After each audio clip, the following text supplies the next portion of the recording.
The year 1691, 8 years after the crushing failure of the Siege of Vienna in 1683, the empire that had made Europe tremble for centuries found itself in a position it had never known before. The Christian armies were no longer content to defend their borders, they were attacking. Belgrade had fallen in 1688 to the Bavarians. Ottoman Hungary was collapsing, and Imperial Austrian troops were advancing dangerously toward the heart of the Balkans. Sultan Suleiman Roman II watched this cascade of defeats with concern. Since the debacle of Vienna, where Kara Mustafa failed to take the Habsburg capital and was subsequently strangled on the Sultan's order, the Ottoman Empire had suffered a series of military setbacks. The Holy League, a coalition of Christian powers formed by the Pope, united Austria, Poland, Venice, and soon Russia, with a single objective to definitively push the Ottomans out of Europe. The empire needed a providential man. In October 1690, the Sultan appointed Fazıl Mustafa Kru to the post of Grand Vizier. This choice was not insignificant. Fazıl Mustafa belonged to the legendary Kafulu family, the very one that had produced the greatest Ottoman administrators and generals of the century. His father, Mehmet Koru, and his older brother, Fazıl Ahmed, had been exceptional grand viziers who had restored the empire at critical moments. Fazıl Mustafa now had to accomplish the same miracle in an even more desperate situation. The new Grand Vizier was a 52-year-old man who had spent his life in the corridors of Ottoman power. Unlike the incompetents who preceded him, he had a perfect knowledge of the art of war and the workings of the imperial administration. Upon his appointment, he acted with the firmness characteristic of his family. He had corrupt officers executed, reformed the tax collection system that crushed non-Muslim populations, and mobilized all the empire's resources to rebuild an army capable of facing the Austrians. The results were not long in coming. In 1690, Fazıl Mustafa launched a major counteroffensive in the Balkans. His troops retook Niš, Vidin, Smim Drevo, and Golubat. On October 8, 1690, after a fierce siege, Belgrade fell back into Ottoman hands. This victory electrified Constantinople Pole. For the first time in years, the empire was regaining the initiative. The humiliating losses of the 1680s could perhaps be reversed. Hungary and Transylvania lost to the Austrians could become Ottoman again. But the euphoria in Constantinople concealed a darker reality. The empire was exhausted, the coffers were empty. The soldiers were poorly paid, and the military equipment was falling increasingly behind that of the European armies. The Janissaries, the military elite that had been the glory of the empire, were no longer what they once were. Their discipline had slackened, and many were more interested in their commercial privileges in Constantinople than in military campaigns. The Crimean Tatar cavalry, traditionally the terror of Christian armies with their devastating raids, arrived late or not at all. Facing the Ottomans stood a formidable adversary, Louis William of Bean, whom everyone called Turkin Louis. Louis the Turk had become the terror of the Ottoman armies. Born in Paris in 1655 with Louis XIV as his godfather, this German Margrave had dedicated his life to fighting the Ottomans. At 36, he had already participated in dozens of battles against the Turks. The Ottomans nicknamed him the Red Louis because of his scarlet uniform visible from afar on the battlefields. He was a brilliant general trained in the school of the great Monte Cuculi, who combined audacity and prudence in his maneuvers. In August 1691, Louis William assembled a new imperial army. He gathered 20,000 Austrian and Hungarian soldiers, Brandenburg regiments, and crucially 10,000 Serbian fighters commanded by Yon Monastery, who were burning to avenge centuries of Ottoman domination. These Serbian militias knew the terrain perfectly and hated their former masters with an intensity that made them particularly dangerous. The Austrian general had a bold plan. Instead of waiting for the Ottoman attack, he would move down the Danube and provoke Fazıl Mustafa, forcing him to give battle under conditions favorable to the Imperials. It was a risky gamble, as the Ottoman army was numerically superior. But Louis William knew that his disciplined regiments equipped with modern firearms and effective artillery could compensate for their numerical inferiority. In August 1691, the two armies set out. Fazıl Mustafa left Belgrade at the head of an imposing force of 55,000 men. The war drums resounded, the crescent banners fluttered in the wind, and the Janissaries in their white uniforms marched in tight columns. The Grand Vizier radiated confidence. He had just retaken Belgrade, and this new campaign was intended to complete the restoration of Ottoman power in the Balkans. But the Grand Vizier faced problems he preferred to ignore. His Tatar cavalry, those nomadic warriors whose swift raids traditionally terrorized Christian armies, were still en route from Crimea and had not joined the main army. Without them, the Ottoman cavalry lost much of its mobility and its ability to harass the enemy. Furthermore, the oppressive August heat on the Danubian plain weakened the soldiers. Diseases spread through the camps, dysentery claimed men every day, and desertions began to the Ottoman military machine. Louis William, for his part, descended the Danube with his small army of 33,000 men. He knew he was outnumbered, but counted on the superior discipline of his troops and his ability to choose the battlefield. The Austrian general was looking for a place where he could fortify his position and force the Ottomans to attack under disadvantageous conditions. The two armies drew inexorably closer. Near Zamun, a few kilometers from Belgrade, the vanguards spotted each other. Scouts galloped back to their respective commanders to announce the enemy's presence. The moment of truth was approaching. For days, the armies faced each other without fighting. Fazıl Mustafa hesitated. He could see that the imperial army was entrenched in a strong position, and his military experience told him that a frontal assault would be costly. He awaited his Tatar cavalry, who could bypass the enemy positions and attack the Austrian supply lines. But the days passed, and the Tatars did not arrive. The heat continued to exhaust the soldiers of both camps. Each passing day saw men fall ill or desert. Louis William understood that time was also working against him. His smaller army could not afford a prolonged war of attrition. He then decided on a bold maneuver. He would withdraw slowly northward towards Slan Common, a village located near the confluence of the Danube and the Tesa. There he would fortify his position using the rivers as natural protection on his flanks. It was a risky maneuver that could look like a retreat. But the Austrian general hoped the Ottomans would interpret this movement as a sign of weakness and launch the attack he sought. The trap worked perfectly. When Fazıl Mustafa saw the imperial army fall back, he believed victory was his. His war council urged him to attack. The Ottoman officers argued that the enemy was fleeing and must be pursued before it could escape completely. The Grand Vizier, despite his initial doubts, yielded to this pressure. The Ottoman army set off towards Slank Men. Following the tracks of the imperial army on August 18, 1691, the Ottomans came into view of Slank Men. They discovered that the Austrian army was not fleeing at all. Louis William had transformed his position into a formidable fortified camp.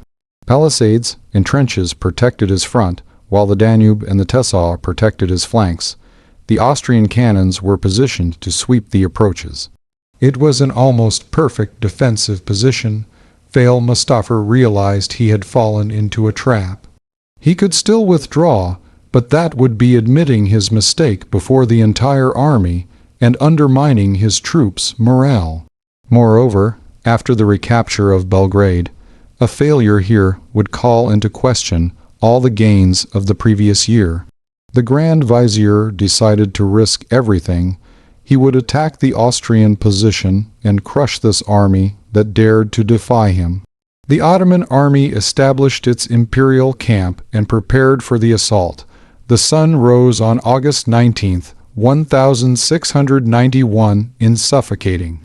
The Serbian plain was already scorching in the early hours of the day. The soldiers of both camps had spent a restless night, aware that the coming day would be decisive. In the Ottoman camp, imams called to prayer while the Janissaries checked their weapons. The Sipahis, the Ottoman feudal cavalry, tended to their horses and sharpened their sabers. The atmosphere was tense but confident. The Ottoman army was more numerous, and many soldiers believed the day would end in a crushing victory. On the imperial side, Louis William had been inspecting his lines since dawn. He walked through the trenches, spoke to the soldiers, and checked the positioning of the artillery.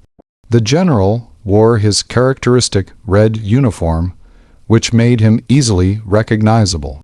He knew his men needed to see him, to feel his presence, to maintain their courage against the Ottoman army surrounding them.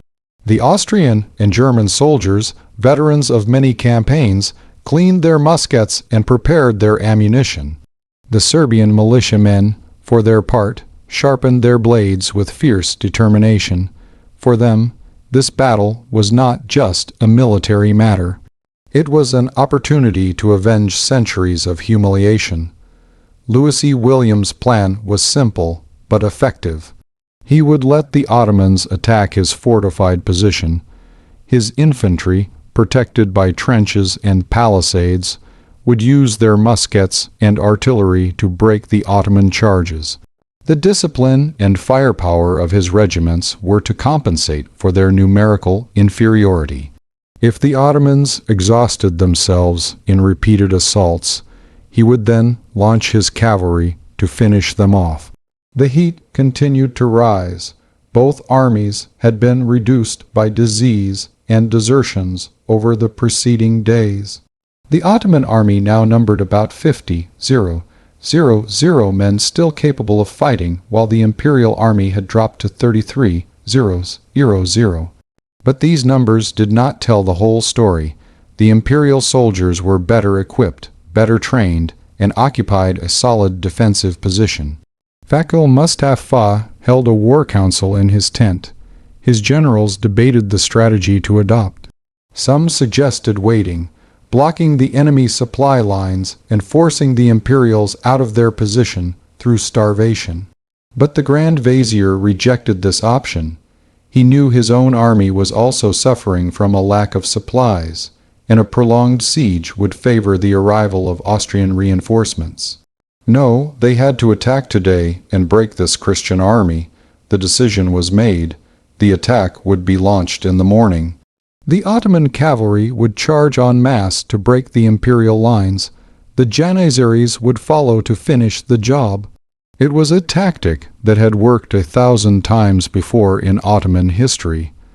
Mass cavalry charges accompanied by war cries and the sound of drums had broken countless armies over the centuries. Why wouldn't it work today? Around 10:00 a.m., the Ottoman drums began to beat. The sound rolled across the plain like thunder. Trumpets blared, and the immense Ottoman army set itself in motion. The Sepoys mounted their horses, adjusted their armor, and formed their ranks. The crescent banners undulated above the sea of horsemen. It was a terrifying spectacle, a human wave ready to crash down on the enemy. In the imperial trenches, officers shouted their orders. The musketeers formed their ranks. The artillerymen stood ready beside their cannons. Louis William was on horseback behind his lines, his red uniform visible to all. He calmly observed the preparing Ottoman army. He had faced similar charges before. He knew what was coming. The Ottoman cavalry launched its attack. Thousands of horsemen surged towards the imperial positions with a thunderous roar.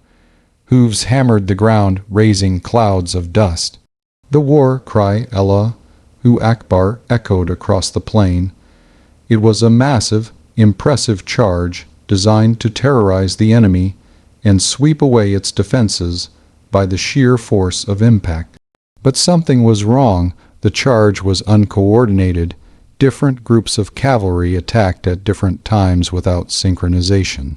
This was a consequence of the absence of the Tatars, who would normally have directed and coordinated the cavalry movements. The Sipahs charged with courage, but without the necessary tactical discipline. When the Ottoman horsemen came within range, hell was unleashed. The imperial cannons opened fire with a deafening crash. Cannonballs plowed through the cavalry ranks, mowing down men and horses by the dozens. Geysers of earth and blood erupted where the projectiles struck. The surviving horsemen continued their charge, but the firepower of the Austrian artillery had already broken the assault's cohesion. Then came the infantry's turn. When the Ottoman cavalry reached 200 meters, the imperial musketeers fired in volleys. The cavalry ranks were cut down like wheat. Horses collapsed, unseating their riders. Some Sipahs reached the palisades, but they met a wall of bayonets and pikes. The fighting became fierce hand-to-hand combat, but the defenders held firm. The first Ottoman charge recoiled in disorder, leaving the ground strewn with the corpses of men and horses.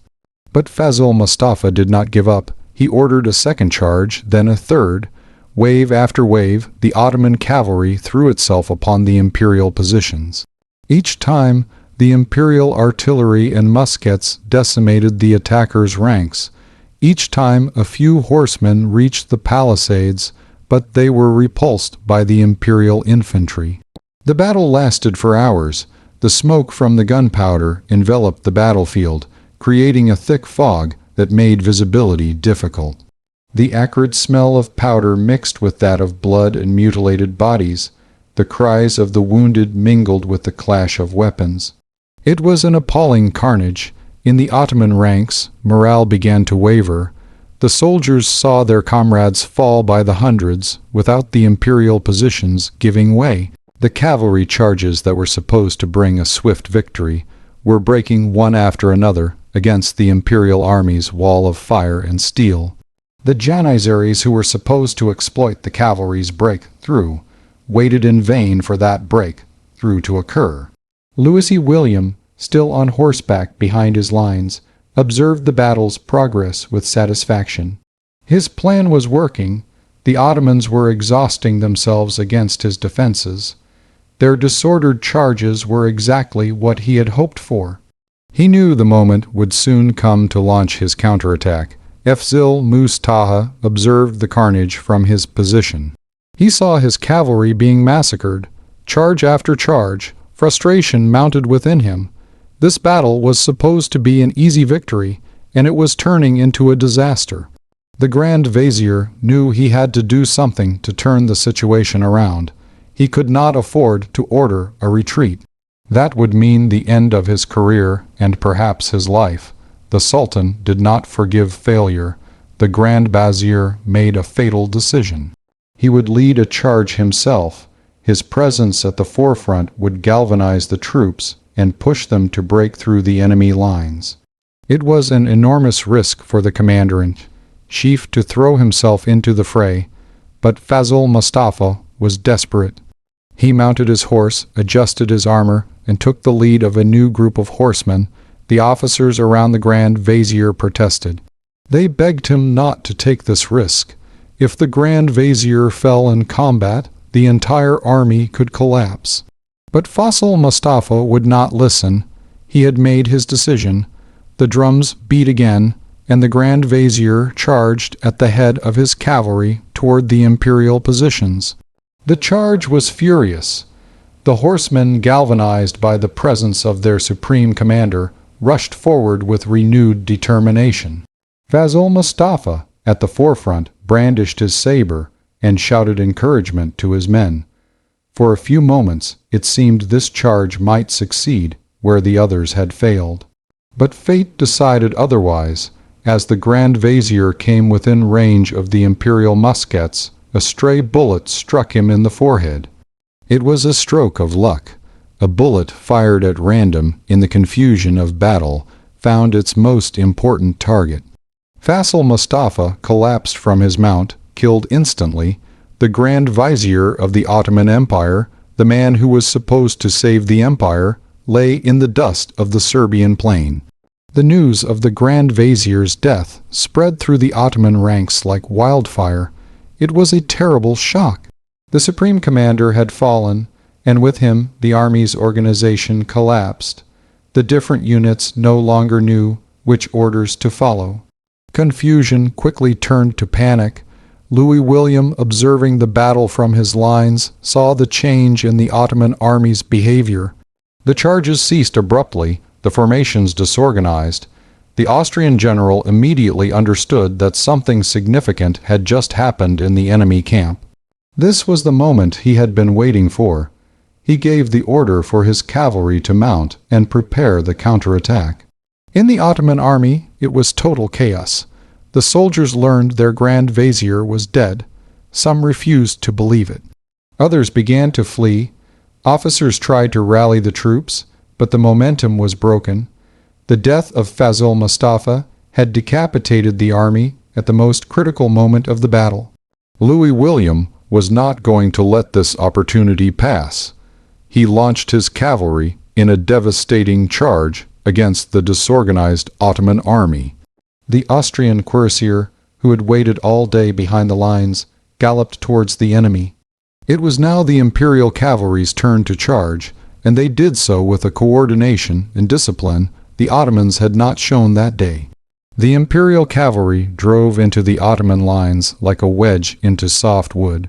The Ottoman soldiers, already demoralized by their commander's death and exhausted by hours of fruitless assaults, began to break.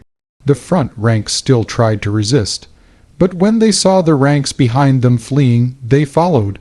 The retreat quickly turned into a rout. The imperial infantry emerged from their trenches and joined the pursuit. The Serbian militiamen, freed from their defensive positions, unleashed themselves with particular ferocity. For them, it was the chance to avenge generations of oppression. They took no prisoners. The slaughter was terrible. The Ottoman army, which that morning had been confident of victory, was now nothing more than a disorganized horde fleeing towards Belgrade. The soldiers abandoned their weapons, their banners, anything that might slow them down. The luckiest managed to cross the Danube to the relative safety of Belgrade. The others were caught and killed. The battlefield was littered with Ottoman corpses. Estimates vary, but between 20,000 and 25,000 Ottoman soldiers lost their lives that day. It was a massacre of a scale rarely seen in the wars of the era. The imperial army, for its part, lost about 7,000 men, mainly in the defense of its positions against the repeated Ottoman charges. But the Ottoman disaster did not end with human losses. In their panicked flight, the soldiers abandoned all the army's equipment. More than 100 cannons fell into the hands of the Imperials, a considerable prize at a time when artillery represented a huge investment. The tents of the Ottoman camp, the banners, the treasures transported with the army, everything was captured.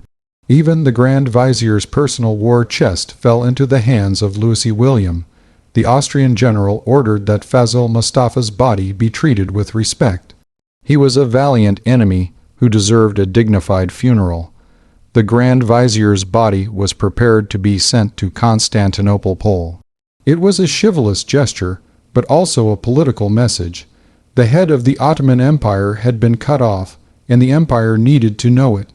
The news of the catastrophe at Slank reached Constantinople a few days later. It was a terrible shock for the Sultan and his court. Faisal Mustafa Fakapulu, the man who had given hope back to the empire with his victories in 1690, was dead. His army was destroyed. All the gains of the previous year were lost in a single day. Sultan Sultan Roman II was appalled. He had just lost his best general and a large part of his army. The Janissaries, furious about the defeat, threatened to revolt. Rumors circulated in the streets of Constantinople about the incompetence of the generals and the weakness of the empire. The Sultan had to act quickly to avoid a political crisis on top of the military one.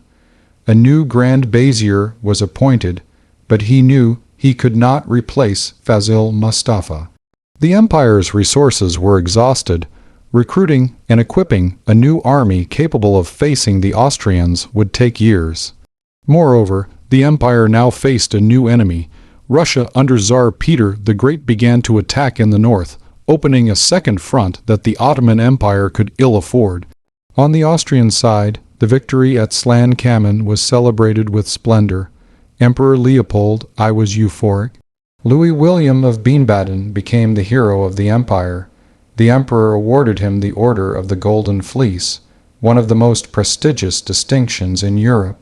The title, Ten Louis, Louis the Turk, became officially associated with the general, recognizing his role in the defeat of the Ottomans. Military historians of the time called Slank-Men the bloodiest battle of the century. The loss ratio was exceptionally high, even for the standards of that brutal era. Nearly 40% of the Ottoman army was killed or captured in a single day. It was a defeat of a magnitude comparable to the great military disasters of history. But the Austrian victory also had its limits. Louis William did not have the resources to exploit his victory and march on Constantinople. His army was also weakened by the fighting and diseases. Furthermore, Austria had to face a new threat in the west. Louis XIV of France, the sworn enemy of the Habsburgs, launched the War of the League of Augsburg. Emperor Leopold had to recall troops from the Ottoman front to defend his western territories. This geopolitical reality probably saved the Ottoman Empire from total collapse. If Austria had been able to concentrate all its forces against the Ottomans after Slank-Men, Constantinople itself might have been threatened. But the war on two fronts forced the Austrians to slow their offensive in the Balkans. Slank-Men marked a definitive turning point in the Great Turkish War. After this battle, the Ottoman Empire never managed to regain the initiative. Following years saw a series of Ottoman defeats culminating in the Battle of Zenta in 1697, where Prince Eugene of Savoy inflicted another crushing defeat on the Ottomans. The death of Fazil Mustafa had consequences that went beyond the simple loss of a talented general. The Khafru family, which had dominated Ottoman politics for decades and produced the empire's most effective reformers, lost its influence. Grand Viziers who followed Fazil Mustafa were mediocre politicians, incapable of reforming the empire or restoring its military power. On a military level, Slanka-Men revealed the structural weaknesses of the Ottoman army.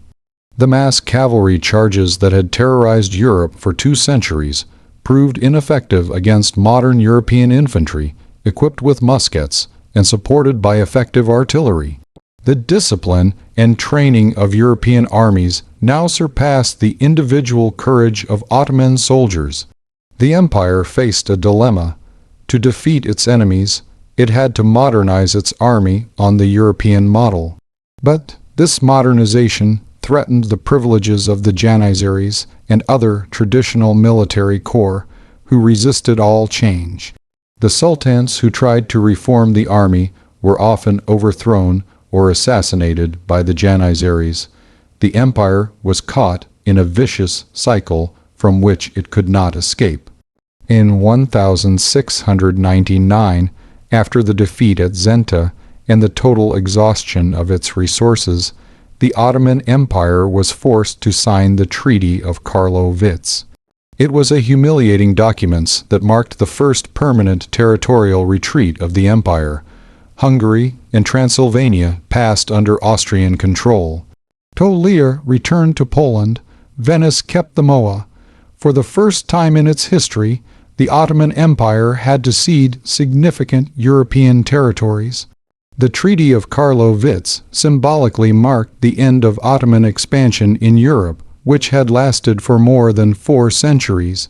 Since the fall of Constantinople in 1453, the empire had been a constant expansionist force, progressively swallowing the Balkans, a large part of Hungary, and repeatedly threatening the heart of Central Europe. After 1699, this expansion was over.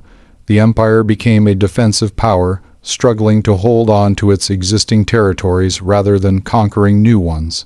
The repercussions of slank men were felt throughout the 18th century. The empire continued to lose wars against Austria and increasingly against Russia, which was emerging as a new power. Successive defeats led to progressive territorial losses. The Christian populations of the Balkans, seeing the weakness of their Ottoman masters, began to dream of independence. The seeds of the 19th century Balkan nationalisms were planted in the blood-soaked soil of battles like Slankamen. Beyond the military statistics and strategic considerations, Slankamen represents a human tragedy of considerable magnitude. 20,000 to 25,000 men lost their lives in a single day. Each of these soldiers was a son, a father, a brother, a husband. The Anatolian villages that had provided these soldiers mourned their deaths. Families waited in vain for the return of their men. In the days following the battle, the Ottoman survivors who managed to reach Belgrade told their stories. They spoke of the hell of fire they had passed through, of the suicidal charges against impregnable positions, of the panic that seized the army when the news of the Grand Vizier's death spread. Some blamed the generals for their incompetence. Others blamed fate or divine will. The body of Fazil Mustafa was brought back to Constantinople and buried with all the honors due to a Grand Vizier. But his death marked the end of an era. With him disappeared the last great reformer of the Koprulu line. His tomb became a place of pilgrimage for those who remembered the brief years when it seemed possible to restore Ottoman greatness. On the imperial side, the victory was celebrated, but it also had its price. 7 zeros. Austrian and German soldiers died in the defense of the positions. The field hospitals overflowed with wounded who died by the hundreds in the days following the battle. Victims of infections and the lack of adequate medical care.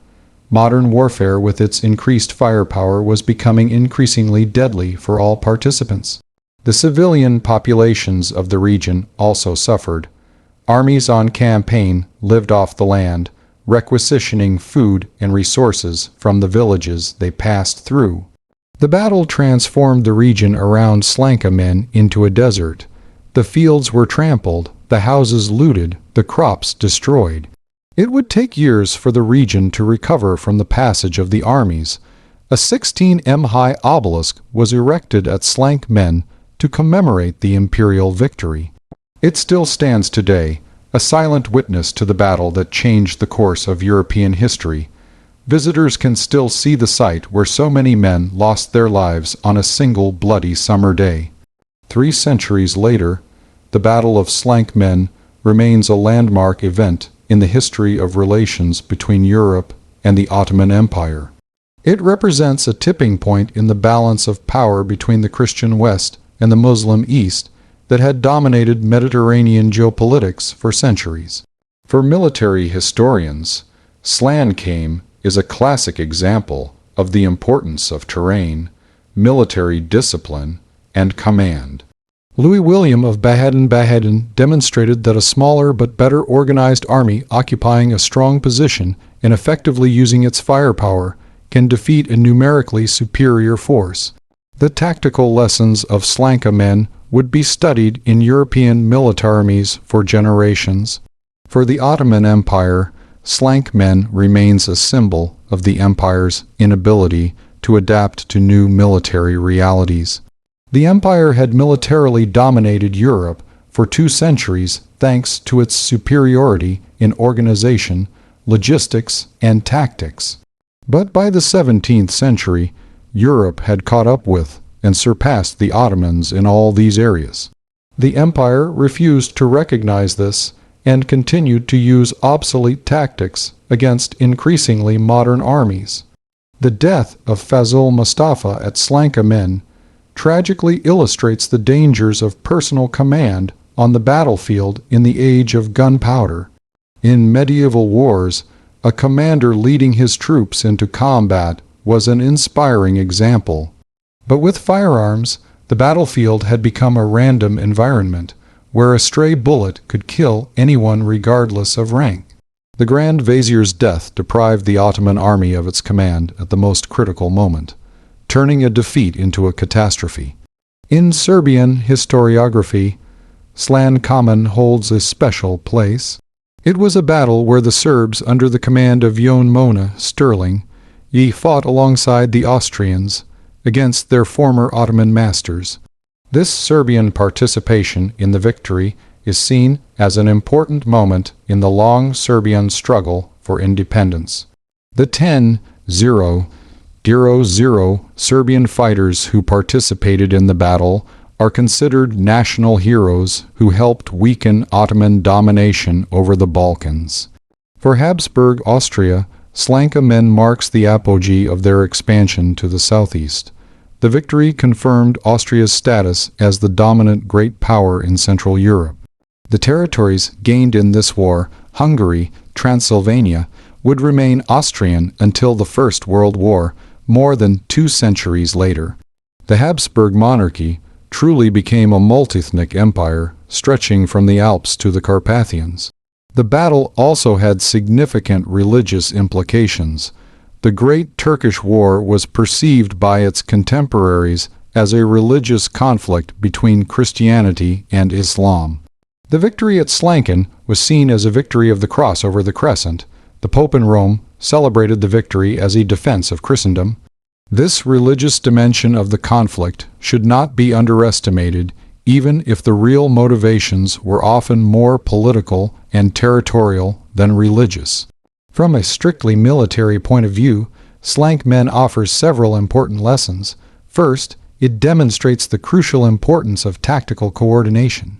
The Ottoman charges were courageous but disorganized. Without the Tatar cavalry, which would normally have provided the necessary mobility and coordination, the Saz charged in a disordered and ineffective manner.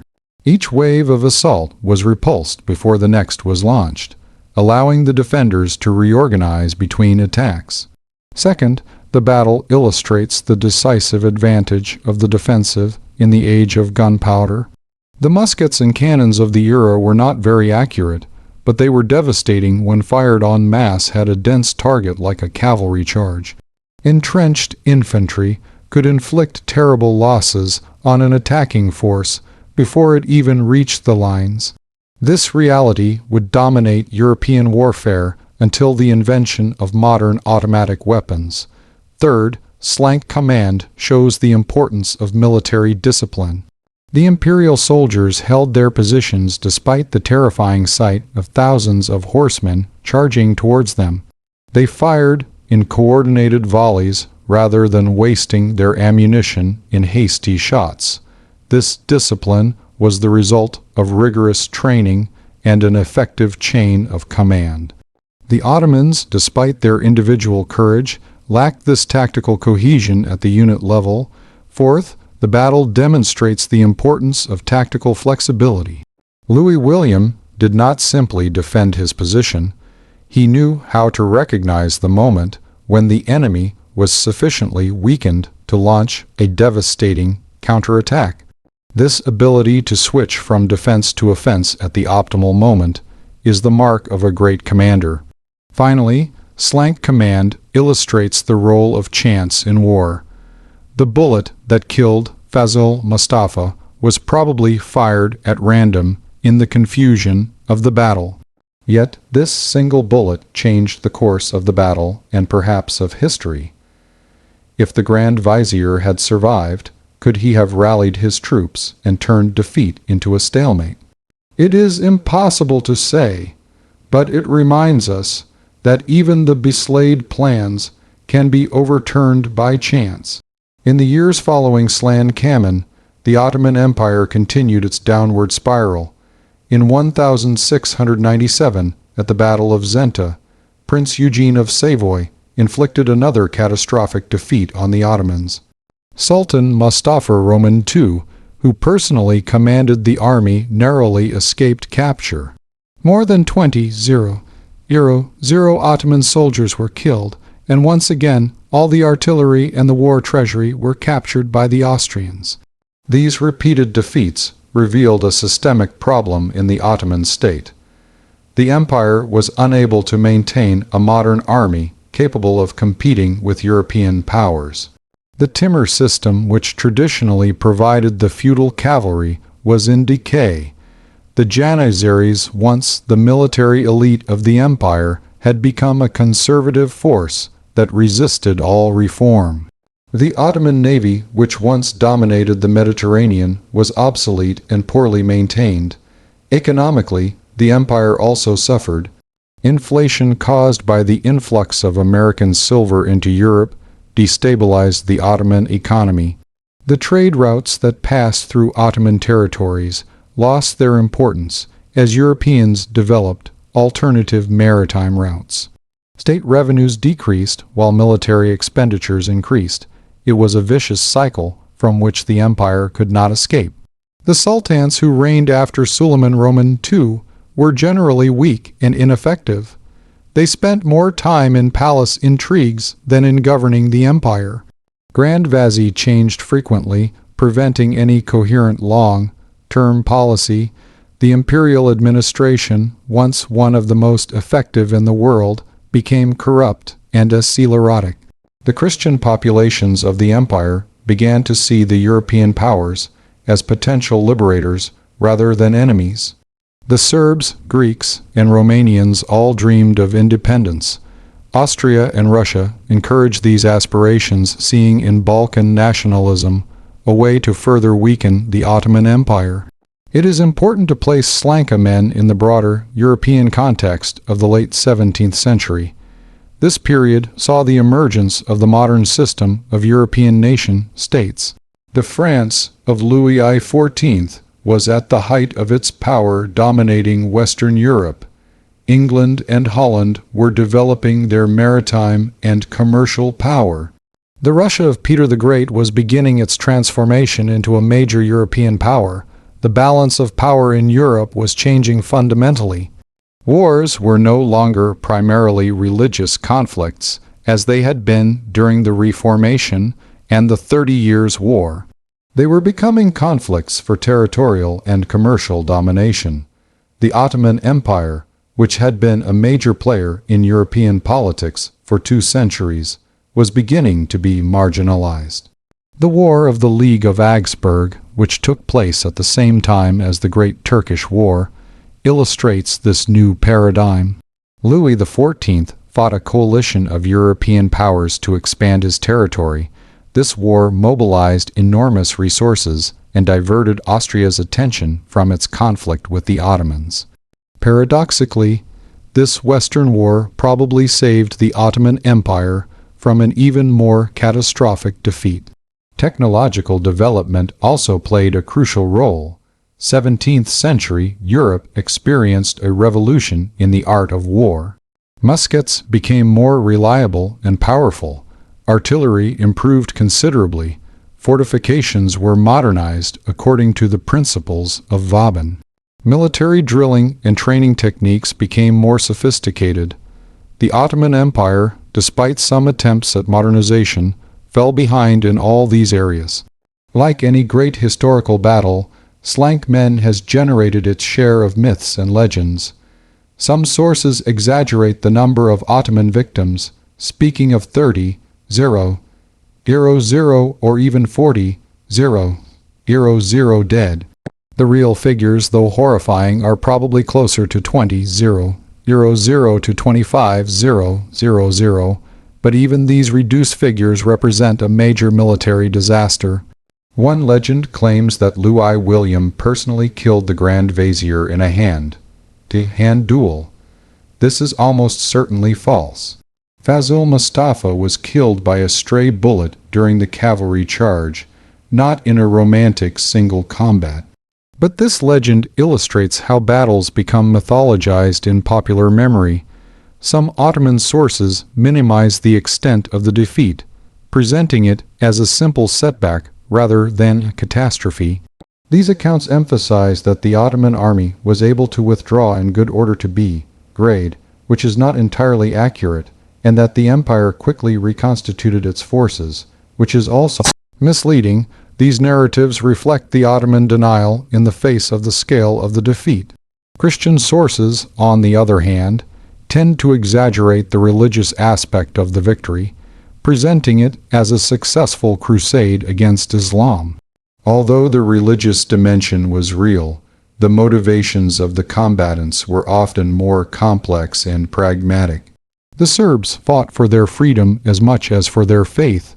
The Austrians fought for territorial expansion as much as for the defense of Christendom. The truth, as always, is more nuanced than the myths. Slank Men was a decisive battle, but not a magical one. It did not end the Ottoman Empire overnight.